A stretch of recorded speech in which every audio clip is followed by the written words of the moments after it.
Have a great class.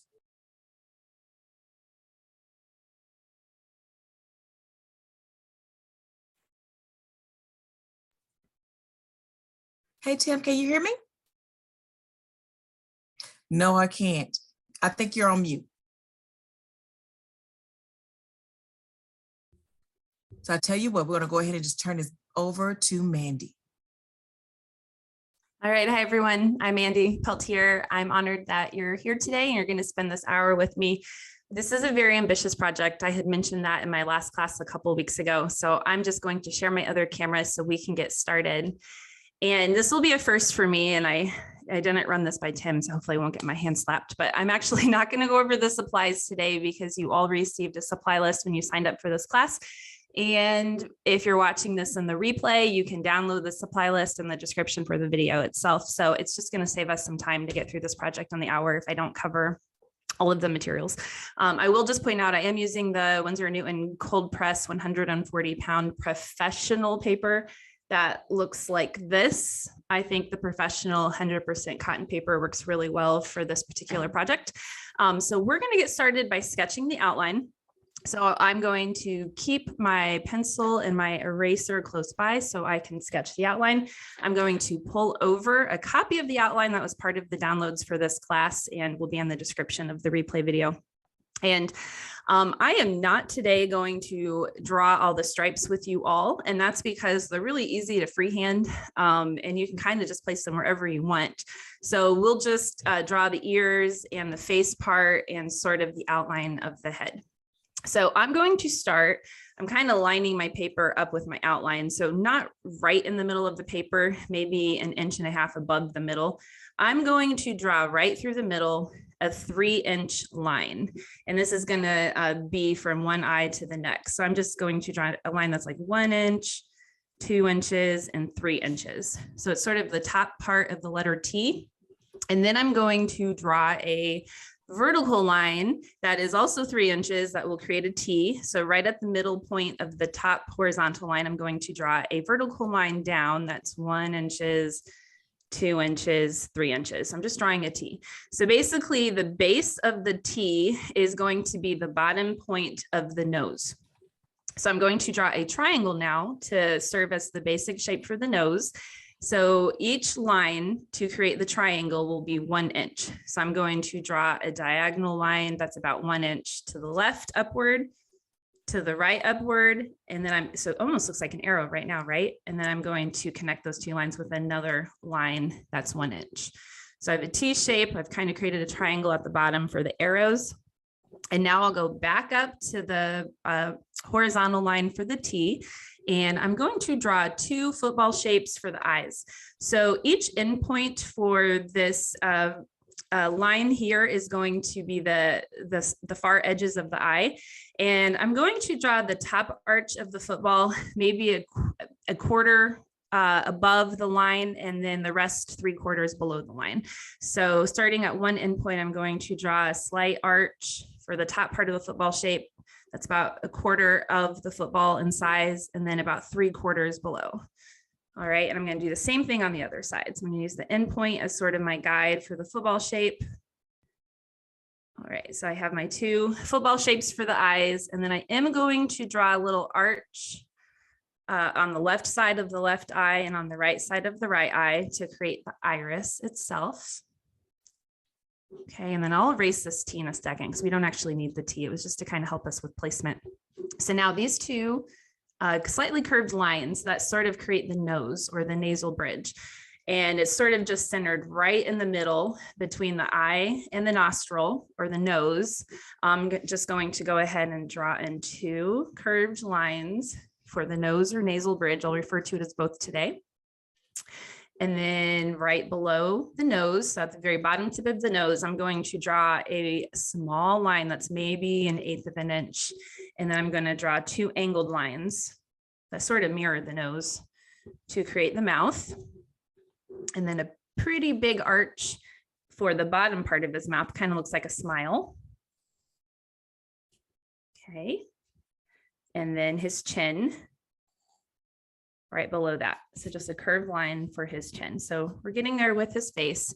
The other part of his face I need to draw is sort of what I'll refer to as his cheeks. So it's sort of a curved line that moves inward, and the point is about, it lines up about halfway along that curved line I drew. So I'm going to draw like a bigger arch and then a smaller arch. So the bottom of the smaller arch lines up with the upper left or upper right of the nostril or nose. So I'm going to do the same thing to the right sides. We're just sort of trying to mirror as best we can on both sides. And then before we draw the T, I'm going to draw another line that's 3 inches. So I'm going to start right at the intersection of the horizontal and vertical line that we initially drew for the T. And I'm going to draw a light line that's 1, 2, 3 inches tall, because that's going to be where I place this kind of slightly curving line for the very top of his head. And that will also be 3 inches long. So I'm going to draw sort of slightly curved line that's 1, 2, 3 inches. So it's all kind of spaced by either 1 inch or 3 inches. And now I can erase these excess lines. The first line for the T, sort of that second T we drew to get the top of the head. And if you erase some of the eye, you can just sort of fix it up there. And I'm going to erase that line that I kind of drew through the nose as well. And we will kind of fix the nose. If you look at the outline, it's not a perfect triangle. There's a little bit of shape to the nose, and we'll do that here in a second. But let's go ahead and draw the ears. All right, so if you look at my outline here, the ears sort of extend a little bit below that line we just drew for the forehead. So I'm going to start about 1/4 inch below and just sort of draw an arch for the ear on the left and an arch for the ear on the right. And then I can go ahead and shape it to look a little bit more like my outline here, where I can kind of curve it. It doesn't need to be a perfect arch. It can have some jaggedness to it. And then I'll draw the skin portion of the ear where it's still kind of orange or yellow orange in color. And then I'm going to draw the sides of his head, and they're right under the ear and extend down to about the halfway point of the nasal bridge arches that we drew. And then the only other thing we're going to draw for the tiger to get his face right is the whiskers. And the reason why is the whiskers, if we draw on the whiskers, there'll be a good guide for the masking fluid that we're going to use here in just a second. So I'm just going to start all my whiskers on the cheek portion of his face, and I'm just going to draw curved lines. I'm kind of using my outline here as a guide, but just have them kind of go in all different directions. They can be different lengths. And this is really just a guide for your masking fluid. And the masking fluid amazingly will sort of lift the graphite lines of the whiskers. And if they don't, you can erase them when we're done with the project. All right, so there we go with our whiskers. And like I said, we're not going to do the stripes because we can freehand those pretty easily. All right. Oh, but I do want to fix up the nose. So I want to just make the nose to look a little bit more like my outline here. So it's really the top part of the nose that I sort of want to fix. I'm kind of going to go over about 1/2 inch and then down and then back up. So I'm just sort of making like a curved line through the middle of the nose, if you will. And then you can kind of just curve the sides of the nose as well if you want, but you can keep it a perfect triangle as well. It's up to you. All right. So now we are going to use the masking fluid. I'm going to set my outline aside, and I know that was fast. I hope a lot of you transferred the outline before the class. I always recommend that. It kind of makes the class a little bit less stressful. So I have art masking fluid here. I've used this in some of my other classes. I use it quite a bit with my watercolor pieces. And to put it succinctly, what it does is it protects the paper from receiving or absorbing paint wherever you apply it. And it dries really quick. It sort of reminds me of rubber cement. It peels up really easily like rubber cement would as well. So I like to give my bottle just a little shake. Then I'm going to open it up here. I like to work from the cap versus from the bottle. So I'm going to pour a little bit into the cap here and then set this aside so I don't knock it over. I've done it before. It makes a big mess. And I'm going to use a toothpick to apply it. So toothpick as my applicator. And I keep toothpicks kind of all around my drafting table. I reuse them frequently. And I'm just going to put one end and just sort of dab it up and down in the masking fluid for a few seconds just to sort of help it develop a base of the masking fluid. And if you let the masking fluid dry from one use to the next, it'll be a lot easier for the toothpick to pick up the masking fluid. But to have an equal playing field, I'm using a completely clean, brand new toothpick today. But I won't peel this masking fluid off the toothpick when we're done today, so it'll be easier the next time I need to use it. All right, so we're going to start by applying it to the whiskers. I'm always going to start on the cheek and then move outward. I'm going to try and cover each whisker with just one stroke. If I need to do 2 strokes, I can, but I'm just going to use my toothpick as if it were a brush, start at the cheek, and then just pull in one stroke to cover the whisker. If you don't feel like you were able to get full coverage with one stroke, you can repeat it a second or third time. Now, my oldest, I did this project with her just as practice and because she really liked this particular project. And she was kind of doing this where she would kind of scoot it a little bit and then scoot it a little bit and add more and scoot it a little bit. And it took a little while to apply the masking fluid, and it also made the whiskers a little uneven. So just try really hard. It was hard for her to get the hang of just doing one fluid motion. So just try your best to do that because it will allow your whiskers to look just a little more perfect looking. And it's okay if they're a little thicker towards the top where it connects to the cheek and then gets a little thinner towards the end. That's actually kind of what you want. So do you want Mandy, it's Tim here. Hey, I'm back with you guys. Hey, a couple of questions people are asking on the chat. Is there any recommendations you can give to them if they don't have masking fluid to use for this? You could try using a crayon, like a white crayon, or if you have like just a wax crayon that's used oftentimes for watercolor, that would probably be your best bet. Okay. So the wax will serve as a resist and it won't absorb the paint. It won't give you exactly the same look, but I would say that would probably be your best substitute. Good question. Thank you. Sorry for interrupting. Oh, no problem. You could probably try using rubber cement too and see how that works out for you. That would be another idea. I don't have like rubber cement laying around the house like I do other glue. So, but I do have crayons. So I would try that. All right. So I'm also going to apply masking fluid to a few other spots on the tiger. I'm going to apply it to his ears, underneath his chin. And then I'm also going to apply it a little bit above his eyes, because if you look at a tiger or a cat, they have a little bit of hair above their eyes. So I'll start with the ears here. I'm just going to place some random kind of curved lines on the ears. You can also place little dashes and dots in random places because it just kind of creates some interesting texture on the tiger, all that negative space created from the masking fluid. So just some curved lines, little dashes or little, like, what would you call them? Scribble marks, I guess. And I'm going to place some just above each eye with small curved lines. And this is where your sort of own artistic flair is going to come in. And even to his nasal bridge, I'm going to place some really skinny, small little markings, just sort of randomly all over, maybe even like on his cheek, just little random marks all over. It really is going to create some cool texture when we're done and we lift it.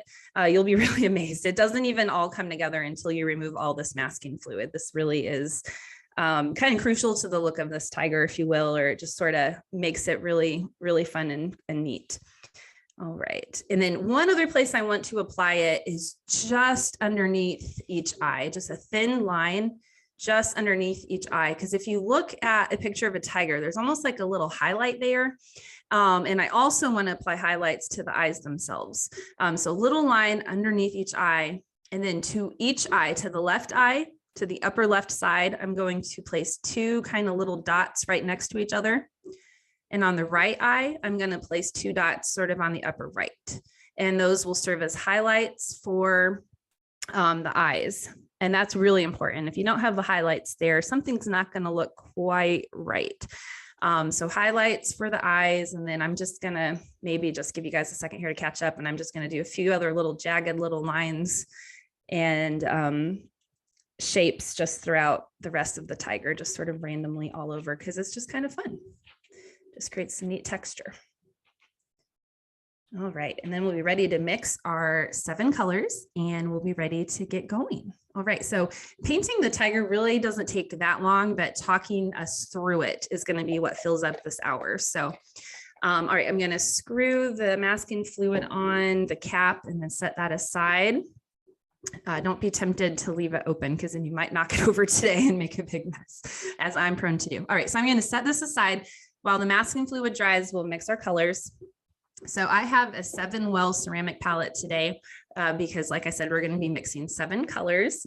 A number 4 brush was on your supply list. I have sort of an old number 4 brush because we're only going to be using that to mix colors today. I like number 4 brushes for mixing paint colors because they help me get the right paint to water ratio. So I'm going to stick my number 4 in the water and swish it around to help those bristles evenly absorb the water. And if you're not done with the masking fluid, just as long as your whiskers are done and you have 2 little dots on each eye, I think that's probably the most important thing. And I would really encourage you all use this class today to just really learn and absorb the technique. I like to provide written directions for all of my classes because I also think that helps people follow along. And you can always rewatch this tomorrow when it's uploaded to the Michael Store YouTube channel and pause as needed to keep up. I don't like that I have to move so fast, but I try to come up with the best projects possible for the 1 hour we have, knowing that you have written directions that you can use later and that you can always rewatch and pause as needed to keep up. So, all right, so with my number 4 brush, I'm going to use it like a spoon, and I'm going to place 3 scoops of water into all 7 wells on my palette. I'm going to do it just like this: 1 scoop, 2 scoops, 3 scoops. Now, another thing I noticed my oldest doing when we created this project together is she was placing scoops in her palette like this. It's so good that I did this class with her because it helped me see how like my instructions are interpreted. So she was taking her brush and she was placing it on the bottom of the palette and then lifting her brush. If you do that, your brush is going to lift some of that water with your brush. So I don't touch my brush to the bottom of my well when I'm depositing the drops of water.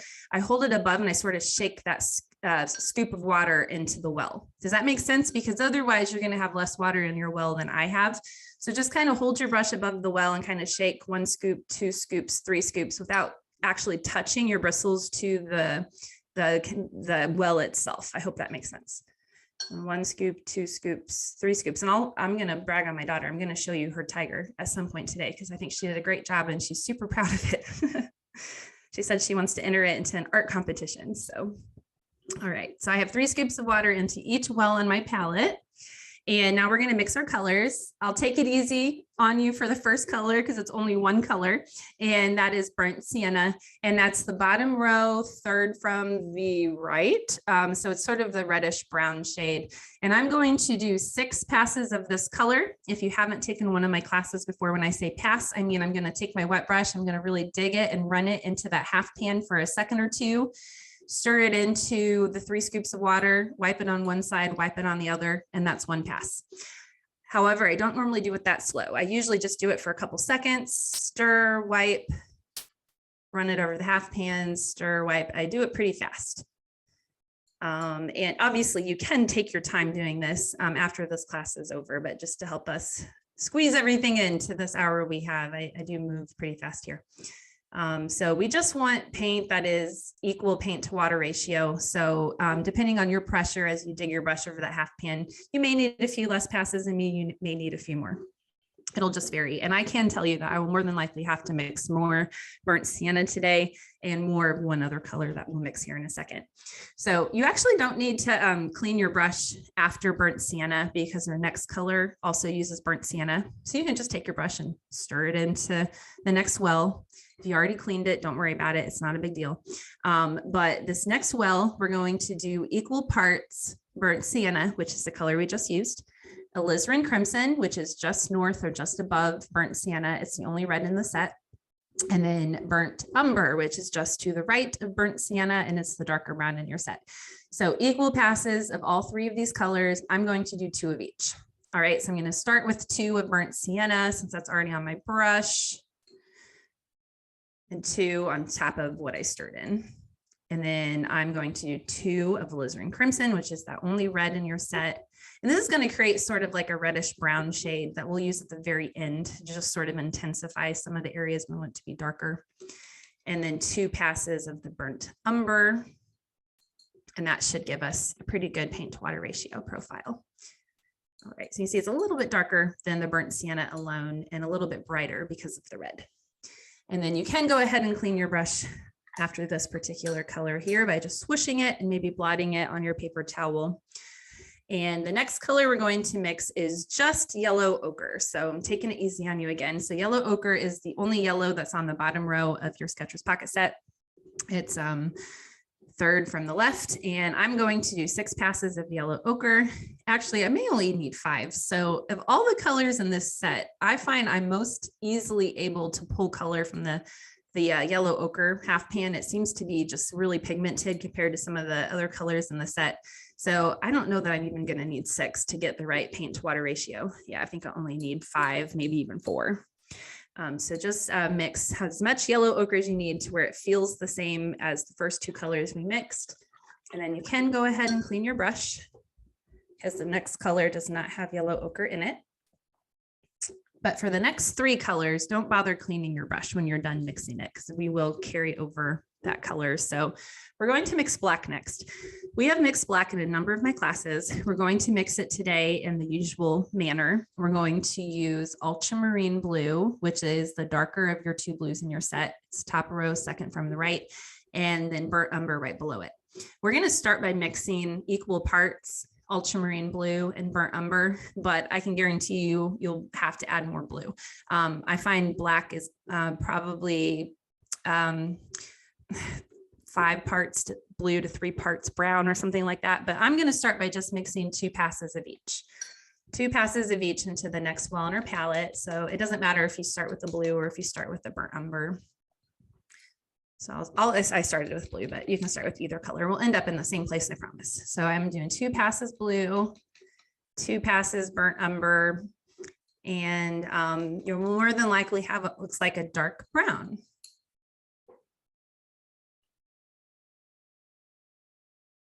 All right, and so if you have what looks like a dark brown like I do, then you need to add more ultramarine blue to it. However much ultramarine blue you need until you have black. If for some reason you mixed blue and brown in equal parts and you ended up with what looks like navy, then you'll want to add more brown, but I'm assuming all of us are going to end up with a dark brown and we'll need to add several more passes of blue. I'm on my 4th extra pass of blue here, and then I think that might do me. Yeah, I think I have a nice pretty brown here, and I'm not going to clean my brush. I am just going to take the black that's on my brush and I'm going to stir that into the next well on my palette because we're going to mix a gray. So that black gets us off to a nice start with the gray. But I am going to add maybe like a half a pass of blue and maybe like a half a pass of burnt umber to it just to make it more gray. It's still watery. It's not the same consistency as this. It's still more of a wash, but I just wanted to put a little bit more black in there without stealing from my black well. And then I'm going to add to that gray, probably 4 passes or so of the Chinese white. And this will help this gray color have the same paint to water ratio as all the other colors. And it will also just tone it a bit to get the right hue. So 4 passes, maybe 5. Let me see how I like it when I'm done here. I think I might even go for a 6. That all depends on the day. Some days it doesn't take much. Other days I feel like I want to add more. It just depends on your pressure. And I'm not going to clean my brush. I'm going to keep the gray on my brush, and I'm going to stir that into the next well on my palette. We're going to mix a pink now, but kind of like we did in my class a couple weeks ago, this pink has a little bit of gray in it, and we're also going to add a little bit of white. So I mixed my gray by taking a little bit of black made by using the ultramarine and the burnt umber, and then I added white to it to get like a middle value gray. And now I stirred my gray on my brush into the 6th well on my palette, and now I'm going to add to it 1 pass of alizarin crimson. 1 pass of alizarin crimson. And then I'm going to add to that maybe 3 to 4 passes of white. We'll see how I like it. I want it to look like a soft pink, like the color of his nose. So not like a pink you would see necessarily like on flowers, something that's a bit more warm, more of like a mauve maybe. All right, and then you can clean your brush after the pink, because the last color does not involve pink or gray or black. And the last color is just for his eyes. So we're still mixing quite a bit of it. Sorry for that. So for the last color, I'm going to start with just a half a pass of yellow ochre. The reason why I say half pass is because this is still wet from when we mixed it the first time. So if I were to do like a full scale pass, I would deposit so much yellow ochre into this half pan, because remember, this is the one that you can pull pigment from really easily. So I'm just going to run my brush over it like a cup for a second or two, just to add a little bit of yellow ochre to this particular half pan. And then I'm going to add to it sap green, which is second from the left. It's the lighter of your two greens in the set. And I'm going to add 5 to 6 passes of sap green. And that yellow ochre, I just think it tones down the sap green just a little bit and makes it look more like a natural green eye color for the tiger. So that's really the only reason I added the yellow ochre. You don't really need to. All right, so there are our colors. And we are ready to get going on the tiger. How about that? Pretty cool, huh? Keep your Sketchers pocket set fairly close by, because we are going to pull 2 times directly from the Sketchers pocket box set itself. So I'm not going to totally take it out of frame here. And I'm going to pull back over this. And my masking fluid is dry enough that we can get going. We're going to start with the eyes.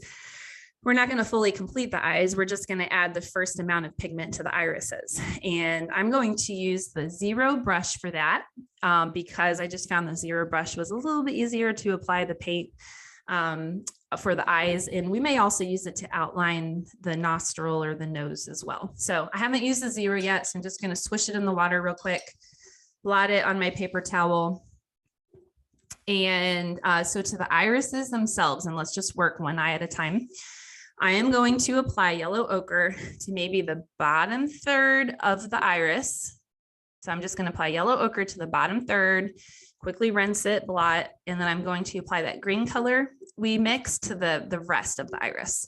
So we'll just start with the far left one. So I'm putting just a little bit of yellow ochre on my brush. I'm going to apply it to maybe the bottom third of one iris.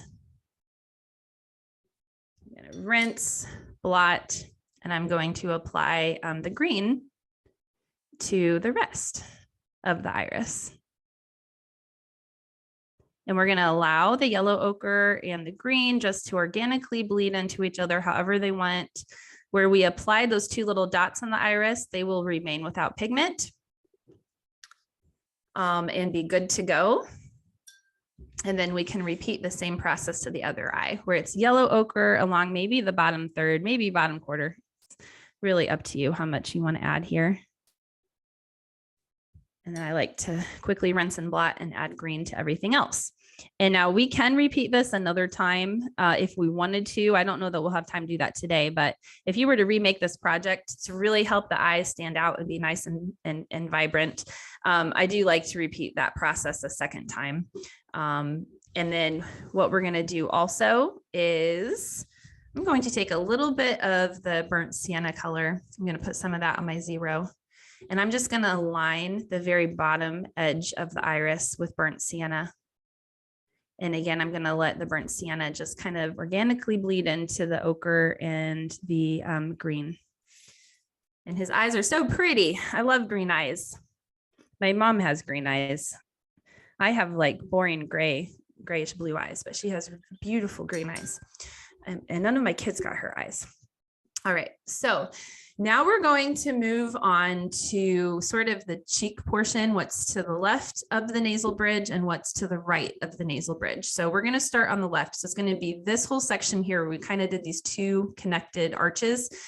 So it's going to be what's under the eye, just to the left of the nasal bridge. And I'm going to bring it just down to the upper left of the nose. So this part right here. And I'm going to switch to my 10. We're pretty much going to use the 10 for everything. I haven't used the 10 yet, so I am going to swoosh it in the water, get those bristles wet, blot it on my paper towel. Ooh, I still have paint in there from when I was painting yesterday. Let me clean my brush, make sure it's clean here. All right, so we're just going to use 2 colors for now on this portion of the tiger. It's going to be yellow ochre and burnt sienna. So these are going to be like our two main orangish red areas of the tiger. So I'm going to use a stroke that I call a dabbing stroke. I've used it in one of my other classes before. So a dabbing stroke, it does not look like this. You're not going to take your brush and just run it very carefully in a back and forth manner, trying to cover everything. That is not what we're doing today. All right, so a dab stroke is you're going to take your brush and you're just going to sort of lift your brush in between each dab or dash as you apply color. And if you see in my little swatch here where I sort of modeled it, you can still see some tooth of the paper peeking through. I'm not too concerned if I don't cover everything. I kind of want this tiger to be fairly loose and have a lot of movement. And so even on this finished one, you can see little pieces of tooth sticking through where I didn't actually apply any paint. And that's because I'm using the dabbing stroke. We're gonna also use a couple other strokes, but for this first part, we're just gonna use the dabbing stroke. Don't worry if you don't cover all the tooth of the paper. I promise that's exactly what you want. So I'm gonna start with yellow ochre, put a little bit of that on the tip of my brush. And I'm just going to dab it on to this section underneath the eye and in between the arch for the nasal bridge and then the two arches for the cheeks. And I'm just going to bring it down just to the bottom upper left of the nose. Hold it up so you can see. So you can still see some tooth of the paper. It's real loose. It's quick. I'm not taking my time. I'm trying to stay within the lines, but I'm not like taking my time, if you will. And then I'm going to swish and blot. And now on my finished example where you can see where it's darker just under the eye and just to the left of the nasal bridge, I'm going to take some burnt sienna, put that on the tip of my brush, and I'm just going to dab right over the yellow ochre, just above the eye, just to the left of the nasal bridge, maybe just to the upper left of the nose, a little bit of burnt sienna. And I'm going to allow those colors to just organically merge or bleed into each other. This is not as dark as we want it. It's just dark enough for now. We'll go over it later with some of that reddish brown. And then we're going to repeat this on the other side. We're going to mirror it on the other cheek. So we're going to start with the yellow ochre. I'm just going to dab it kind of above the nose, cheek, upper right of the nose this time. Again, you can see some tooth of the paper still peeking through that yellow ochre color. And then I'm going to swish my brush, blot it, and I'm going to apply some burnt sienna just under the eye, just to the right of the nasal bridge, and maybe just to the upper right of the nose. I'm going to allow those colors to organically bleed and merge into each other. Okay, so pretty good so far, right? Not too complicated. It helps that we're using a limited palette. That should hopefully help a little bit with adding our colors. And we're going to now move on to the actual nose itself. I'll talk us through what we're going to do so you can just have a little bit of understanding before we actually start painting. So we're going to use a technique I've used in a lot of my other classes. We're going to continue with the dab stroke. I'm going to start with yellow ochre again. I'm going to apply the pure yellow ochre to the middle of the nose. So if we were to make the nose like a rectangle, I'm just going to apply it to the middle part of the nose. Then I'm going to place my brush in the water for a second to kind of dilute the yellow ochre, not to rinse my brush, just to dilute my yellow ochre. Then I'm going to wipe it on the edge of my palette lots of times because we don't want too much water on our brush. And then I'm going to cover the rest of the nose area with a diluted version of yellow ochre. Okay. And then we will go over the nose with some burnt sienna, just like we did with the cheek part. So yellow ochre, tip of my brush. I'm going to apply it right through the middle using that dabbing stroke, middle of the nose, just like that. Just throw it on there, if you will. I'm going to place my brush in the water for just 1 second. I'm going to wipe it lots of times because I don't want too wet of a brush. And then I'm going to dab on a diluted version of yellow ochre to the rest of the nasal area. And so you'll see it creates a little bit of a gradient, how it's a little bit thicker through the middle and then lighter on the sides. And that's because of the technique we used by diluting the color a little bit in the water. And then you can rinse your brush and blot it. And now I am just going to put a little bit of the burnt sienna color just through maybe the middle of the nose, maybe a little bit at the top, and I'm just going to sort of dab it on. I almost made a T shape today. You can do it however you want, but we kind of want the left side and the right side to stay a little bit lighter in value. but we still want to get some of that burnt sienna color in. So I just sort of dabbed it right over top of the yellow ochre. And then what we're going to work on is the forehead. So if we were to create maybe like a triangular shape. So if we were to make a line right above both eyes, and then we'll say this is a triangle. So we're kind of doing like a triangular shape here. This is what we're going to paint on now. So we're not painting on the ears, and we're not painting on this thing that I think sort of looks like a horn, where it's thinner right here and it gets wider. And we're not painting on this side. So it's just like a triangle for his forehead. And we're going to start by using pure yellow ochre again. We're going to apply that in like a smaller triangle shape right here above his eyes, just pure yellow ochre. And then we're going to use the same technique where I'll place my brush in the water for a second, wipe it, and then we'll place dabbing strokes to the rest of the forehead with the diluted version of yellow ochre. So I'm going to start with yellow ochre. I'm just going to dab that on sort of like a triangular shape right above the forehead. And then brush in water. I don't need to wipe my brush as much because I have a much larger area to cover. And then I'm going to dab on to the rest of the forehead. And you can always place your brush in the water if you run out of paint. I'm just dabbing on yellow ochre to the rest of this section here. See that texture that's created by doing this?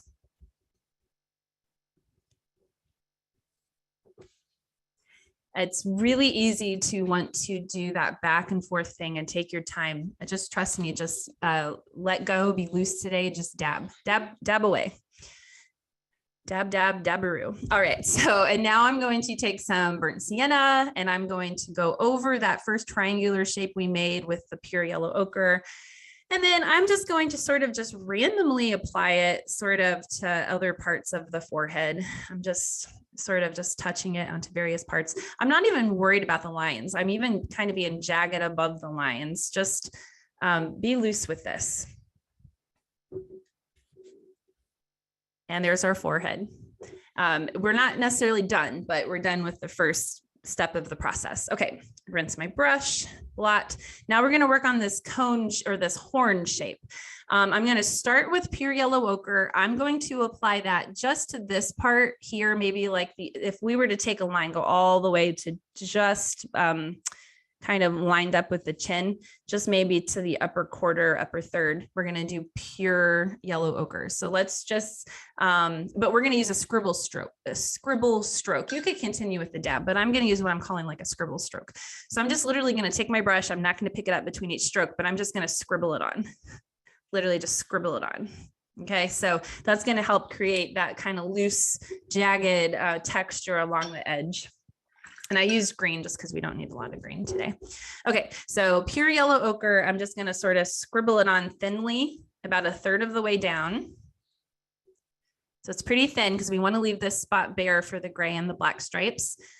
Brush in the water, wipe, wipe, wipe, wipe, wipe. I'm going to go about another third of the way down, get slightly wider with my scribble scrabble. And then this is where we're going to use some color directly from the Sketchers Pocket Set. I'm going to take my wet brush. Actually, I'm going to place just the tip of it in the water for a second. I'm going to wipe it 2 to 3 times over the cadmium yellow, which is the darker of your 2 yellows on the top row. Just kind of run my brush over it. I'm going to scribble scrabble that down here. I might even do a few dabs of that along the forehead in a few random spots just to create some bright yellow texture. Scribble scrabble it. I'm not even kidding. Scribble scrabble. All right, and then I'm going to clean my brush, blot it. I'm going to put a little bit of pink on my brush. I'm going to scribble that just next to the yellow. Just scribble it on. I might even add a little bit of pink to the forehead, just randomly. It'll bleed into the other yellows and the reds and create some nice color. Just scribble scrabble the pink. And then rinse your brush, blot it. And I'm going to go over the diluted section with a bit of burnt sienna. Just again, scribble scrabble it. But I'm still leaving room for gray.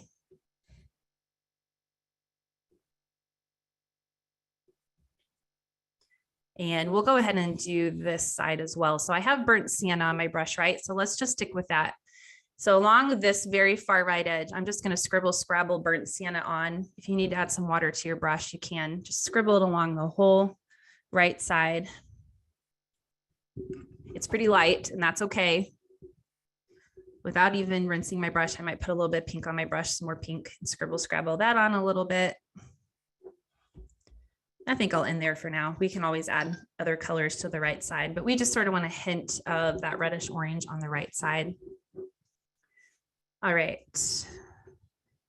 We have pink on our brush right now, unless you just cleaned and rinsed it like I did. Let's just do a single layer of pink to the nose, because I kind of want that to dry so we can do more to it later. So let's do pink to the nose. This is the only one where you don't have to dab. You can literally cover it. So I applied just the pink color to the nose. I'm not going to clean my brush. I'm going to take my wet brush. I'm going to run it over Alizarin Crimson, the half pan on your set. I'm going to run it over it a couple of times. I'm looking at the nose, the left half. I'm going to dot on red just to the left half, the entire left half, and then just the very upper right corner, just to create a couple shades going. And then without cleaning my brush, I'm going to put just the tip of my tin into the gray and just dot that onto the upper left of the nose. And we're going to let that sort of settle in here before we apply. We outline it with black and make any other adjustments to it. So you can truly clean your brush now and you can blot it. Let's do the ears and then we'll be ready for the gray. All right, so for the ears, we are going to apply yellow ochre to the sort of what I'm calling the skin part of each ear. So for the left ear, it's the right side. For the right ear, it's the left side. So I'm just going to put some yellow ochre. We can do both ears at the same time. I'm going to just do yellow ochre to that spot there.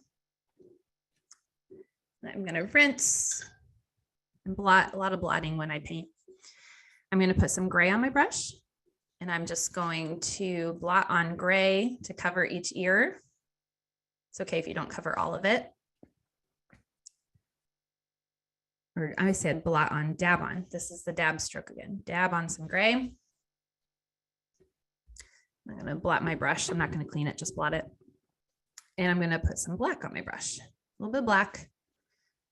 I'm going to just do a few sort of curved strokes with the tip of my brush right in the middle of each ear.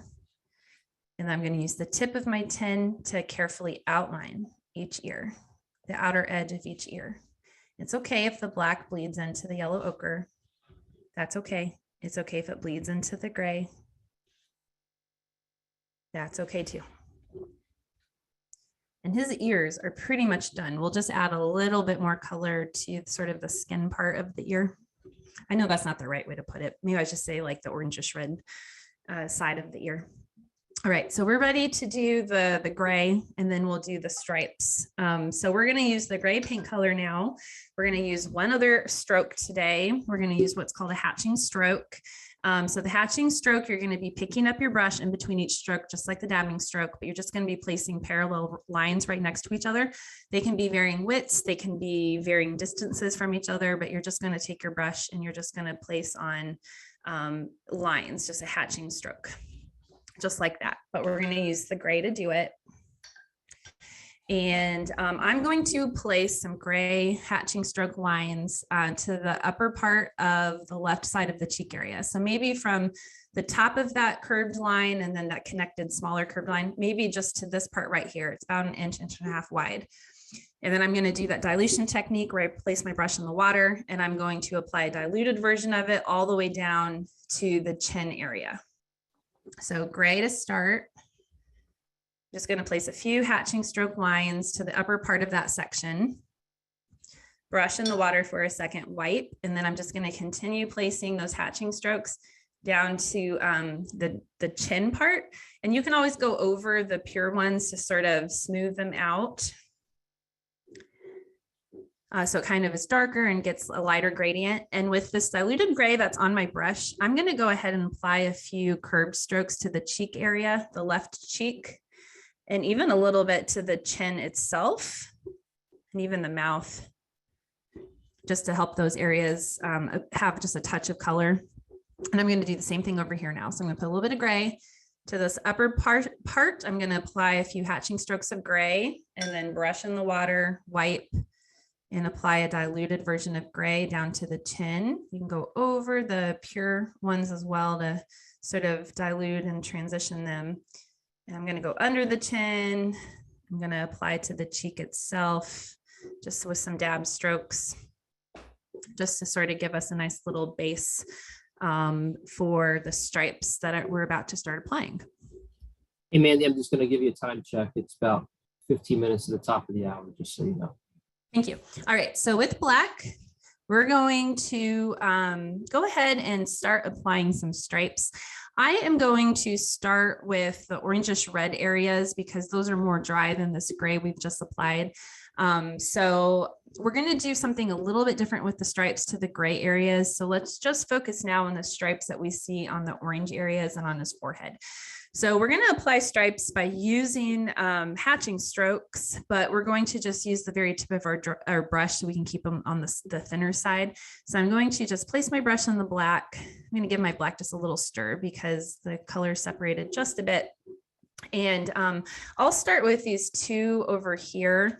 And so I'm just going to sort of eyeball where I want the stripes, and I'm just going to place a series of small little hatching strokes where I want the stripes to be. So I'm just using the tip of my brush and I'm just placing small little hatching strokes right where I want them to be. I see another one here that's pretty much just on the orange. So I'll go ahead and apply a stripe there. I'm going to skip the ones on the gray. I'm going to skip what's on his cheek. I'll go ahead and do the forehead area. And I'm just sort of eyeballing for my finished example where to place some stripes. If they're really, really small, you can just put little dots on there with the tip of your brush, sort of like what's above the eyes and sort of on the forehead. So just eyeball it. You're not going to get this wrong. Tiger stripes are different on every tiger. If you wanted, you could always pull up a picture of a tiger online and kind of follow their pattern that they have. But we're just going to sort of eyeball this today and put some tiger stripes on there. And we don't have to be done adding color to the forehead. These stripes will just soften if we apply more pigment over them, which is kind of fun and cool. And I'll apply some over here, apply some there, and then I think we can go ahead and get started on the gray. So, but before I do that, I want to go ahead and apply some black to the mouth. So that's right above the chin.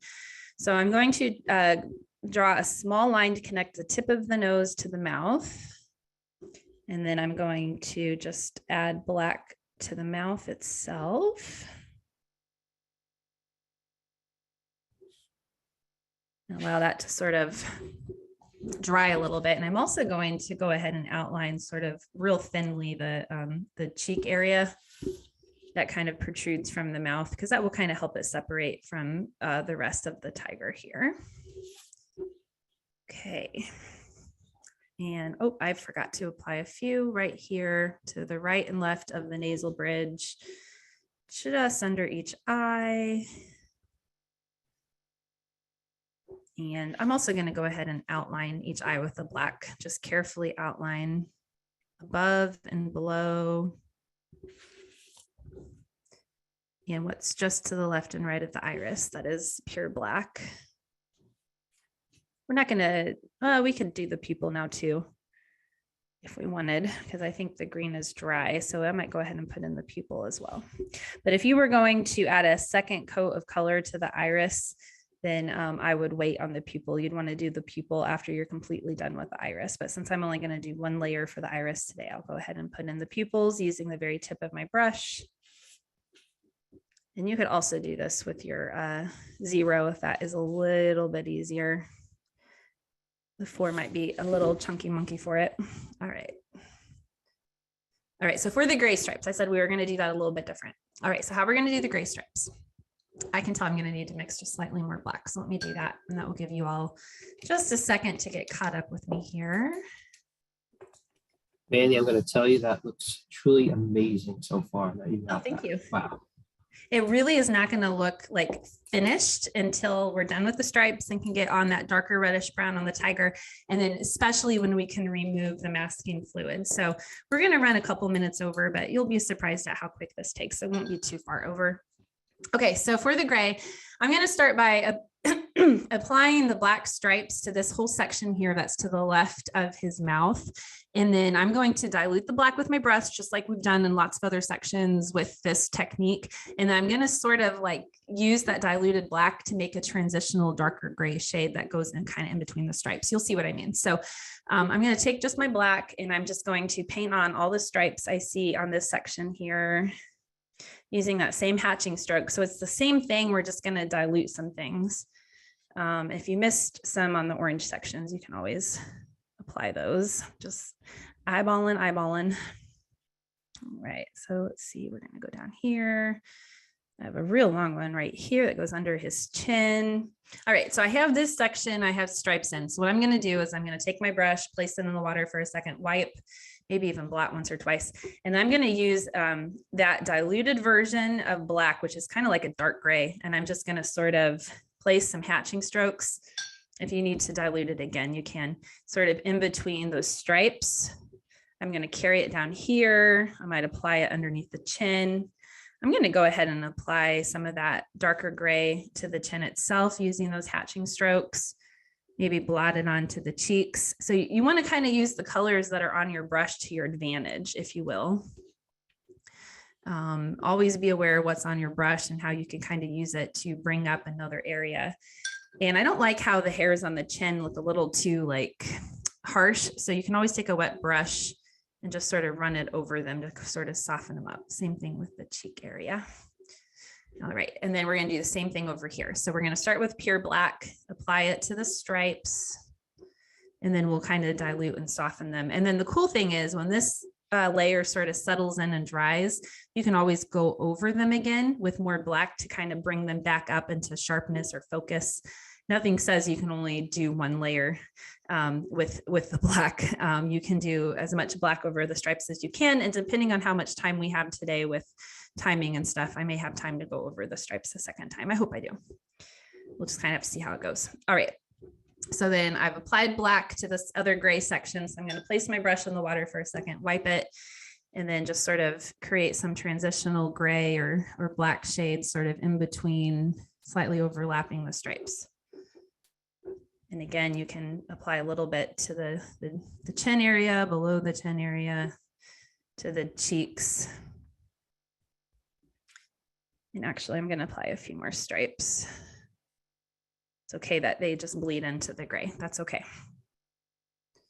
You want some of it to bleed in and some of it to look kind of distinct. So maybe I'll apply a few more stripes over here. So I'm just kind of looking at it like, where else could we use some color, some stripes, maybe a little bit here. All right. Now, I think we're good to use the 0 to outline the nose with the black. So I'm going to use the 0 because it's thinner, and I'm just going to outline the right edge of the nose. The right, I don't know what I said, the left edge of the nose and the right edge of the nose. I'm going to also paint on a real thin parallel line to each of those, because why not? Maybe just a little bit at the very top of the nose. Just kind of help that stand out. And then I'm also going to outline the top of the mouth again. With black, I'm still using my 0. I'm going to use my 0 to sort of pull that down using kind of wispy hatching strokes just to kind of bring that down to the chin.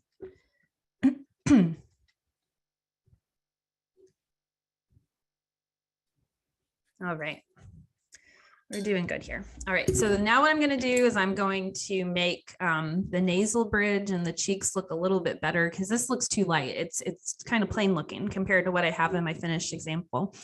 So I'm going to use the red brown. I'm going to put some of that on my brush, and I'm just going to real loosely just kind of dab it under the left eye to the left of the nasal bridge, maybe just under the nose. Just to the upper left of the nasal bridge. I'm going to do the same thing to the right side, to the right of the nasal bridge, just under the eye. And I'm rinsing my brush really quickly. I'm going to put some yellow ochre in my brush, and I'm going to run that right through the middle of the nasal bridge again.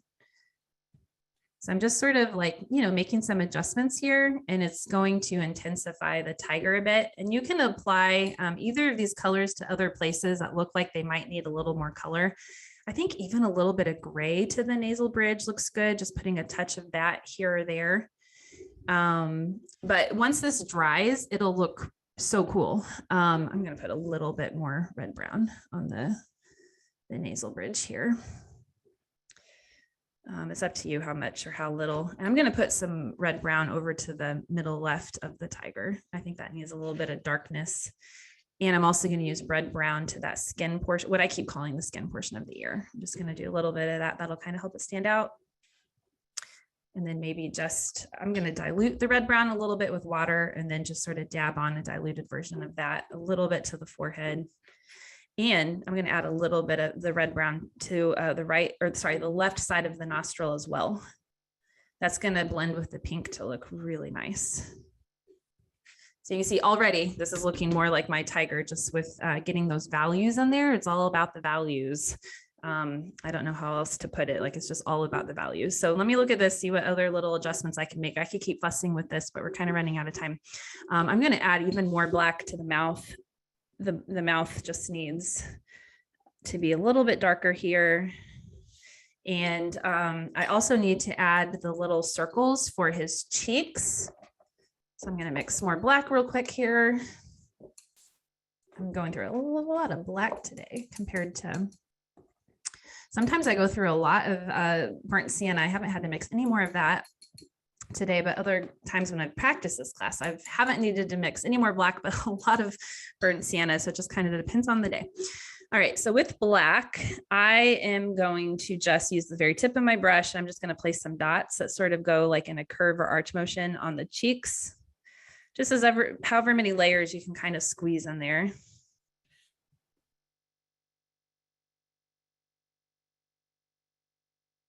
All right, and then, I'm also going to place a little bit of black, the corner of each eye, moving down towards the nasal bridge,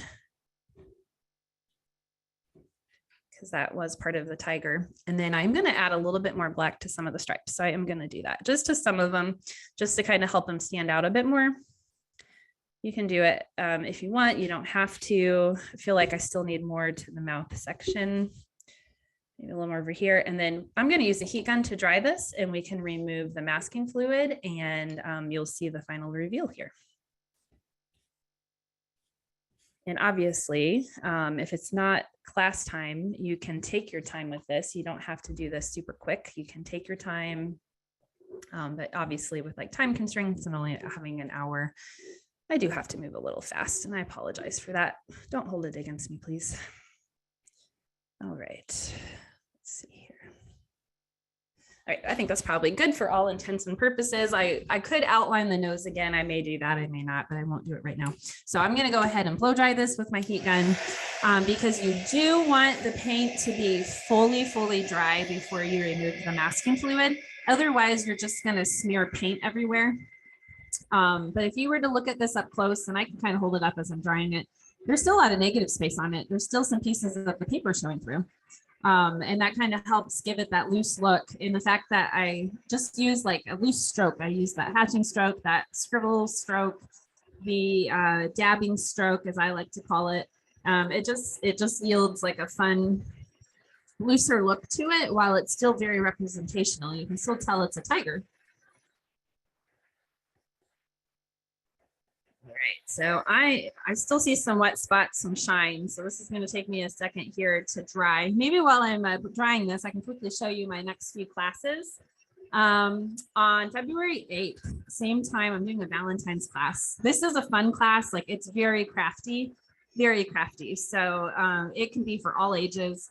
We're going to make this forever and always card using a glue stick to use as like a stamp. And we're going to make this love card using a toilet paper roll. to use that as a stamp. And then we're going to use masking fluid and a Ziploc bag for this XOXO card.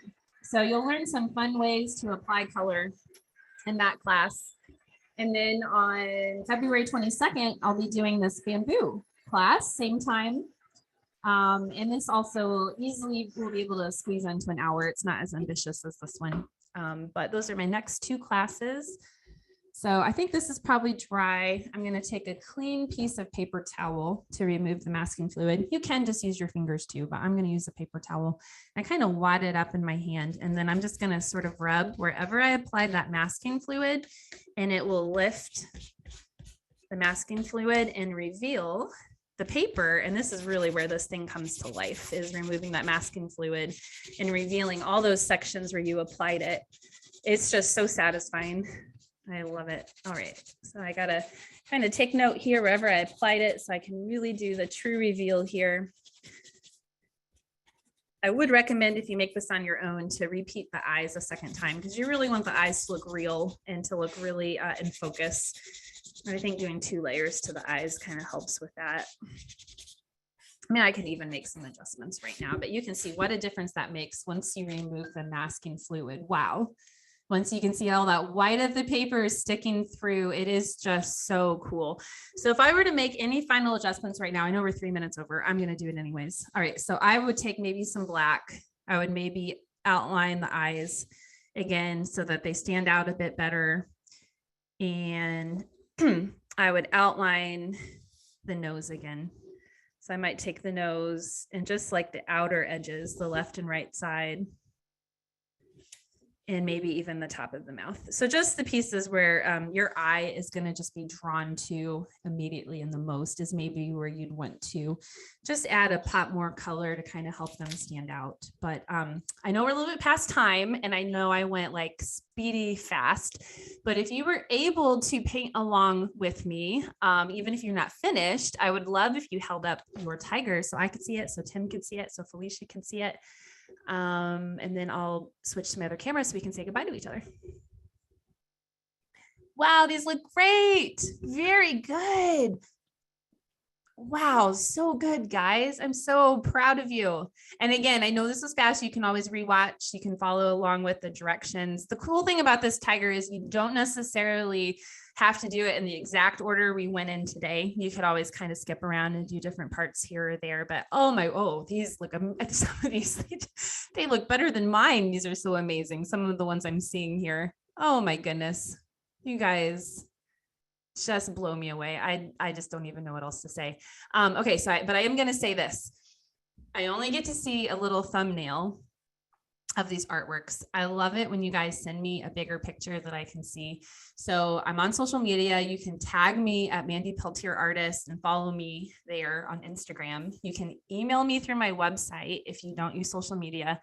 My website is my name, mandypeltier.com. And you can stay in touch with me that way as well. So thanks for spending your hour with me, or hour and then some. And I hope I see you. Mandy, one more thing before you end. Yeah. One more thing. We want to see what your daughter did. You got to show us it. Oh, I did say I would do that. Okay, I'll show you. You're right. Everybody wants to see. I don't know if I'm spotlighted. Oh, I put mine on gallery view. I need to change mine. Okay, here's my daughter's. Didn't she do a great job? Wow. So my daughter is 12. That's how old she is. And we painted this together 1 week ago or so. It was Saturday before last. And she was begging me to do it for a really long time. And so I was like, well, I need to practice for the class. So let's sit down and do it. So it was good bonding time, and just proud of her. She did a great job. So, all right. I hope you guys have a great 2 weeks before I see you again, and have a great rest of your week.